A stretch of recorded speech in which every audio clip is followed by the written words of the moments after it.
St. Louis spare ribs. Nice, lovely things here. I got these at BJ's, which is one of those bulk warehouse stores, like Costco or Sam's, depending upon where in the country you live. And I am going to show you guys some tips on how to clean this stuff up. So this is the underside of the rib. When you get them from the pack, you can see there's a lot of loose, flappy skin in here. Some fat. We want to take some of this out. And then we also want to get rid of the silver skin, because this guy here makes for some yucky rib. Makes it tough, difficult to eat. Generally what you can do is you can kind of peel back a little bit here until you get your finger under it, and then pull it off.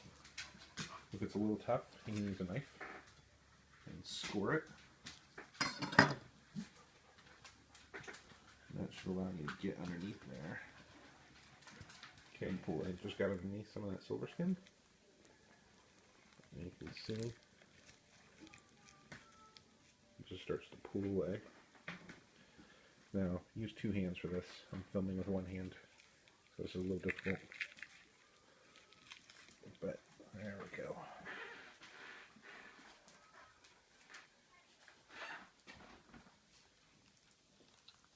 You just give it a tear and it'll start to come off. I'm going to finish this off by stopping the video, but you can see what I'm doing here. It's a nice, thick, gooey layer of silver skin on the underneath. And you can still see it ripped here, but this part is much cleaner. It's just bare fat, and it's not nearly as shiny as the silver skin itself. You really can't eat through that. It makes for a horrible rib. So I'll come back and when I pull this off of both racks. Okay. Silver skin's been yanked off of both of these guys. Nice and clean. Now, we're going to rub them down. I'm going to use some of my Wren's BBQ meat rub. Some of the finest rub that I know of, anyway. Just add it on generously.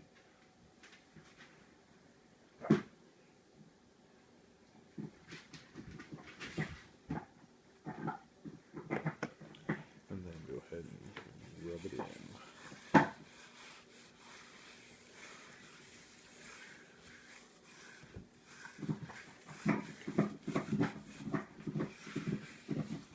Prepping the grill. Today I'm using some Kingsford competition briquettes and some good old-fashioned hickory wood chunks. You can see my offset burner is completely empty, as well as my charcoal chimney. This is a Kingsford collapsible charcoal chimney. It's pretty fun. I'll link it up in the show notes. Alright, so this is how we get set up for cooking ribs all day long. First thing I'm going to do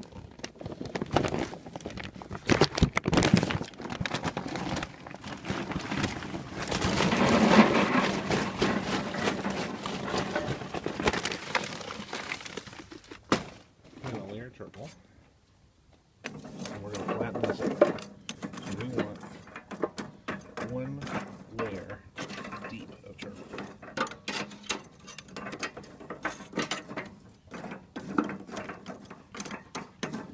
Try to spread them out, flatten them out as much as possible.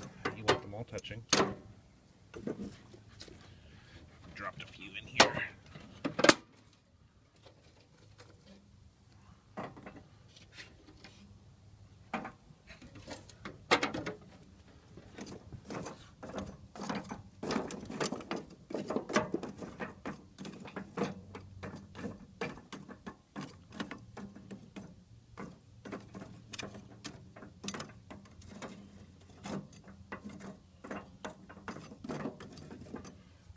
Now,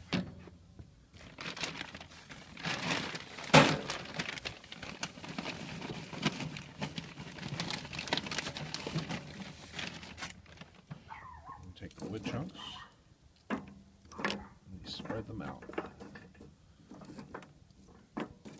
in different parts, so that way we get smoke at different times throughout the burn. And you don't don't want to overdo it. Some of these are pretty thin, so I'm adding a couple more in there than I normally do. Alright, so now, how do we get this minion method thing started? Well, what I'm going to go ahead and do is I'm going to clean out a corner here. I'm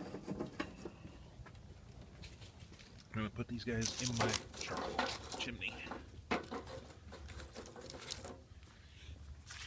you can see there's a pretty good space right there. That's where the lit coals are going to go.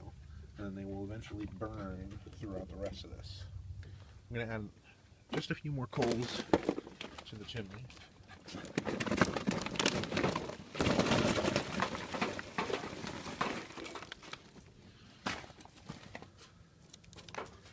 Make a little pile right here.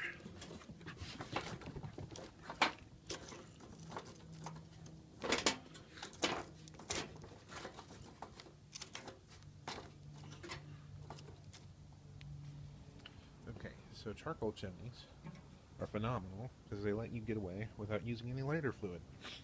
So you can see at the bottom I've crumpled up some newspaper, and I got a standard lighter here. I'm going to use the outlet holes here.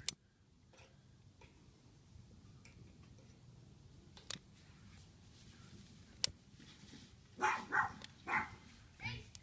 a fire going. Okay, so now you can see charcoal is lit.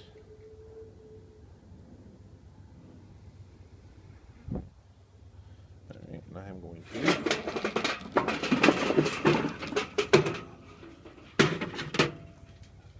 dump it in the corner there.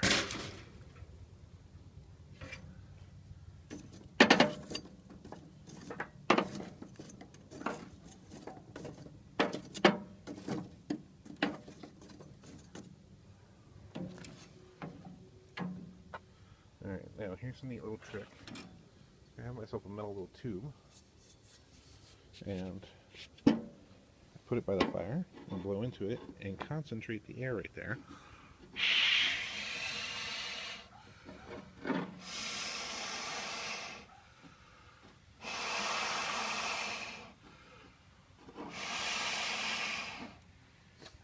Makes it act as a bellows.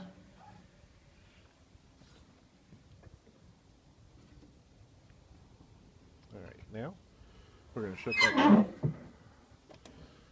Set our vents.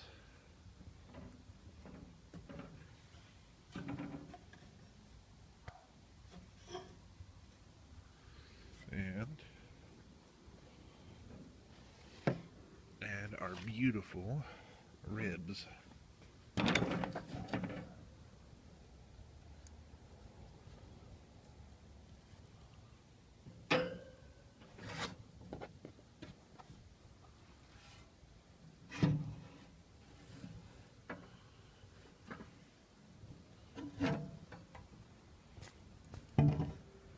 Alright, that's 2 full St. Louis racks. Heading on down. Temperature should be hitting about 250, about 10-15 minutes. And let it go for about an hour or so, or 2. And we'll come back and check on it then.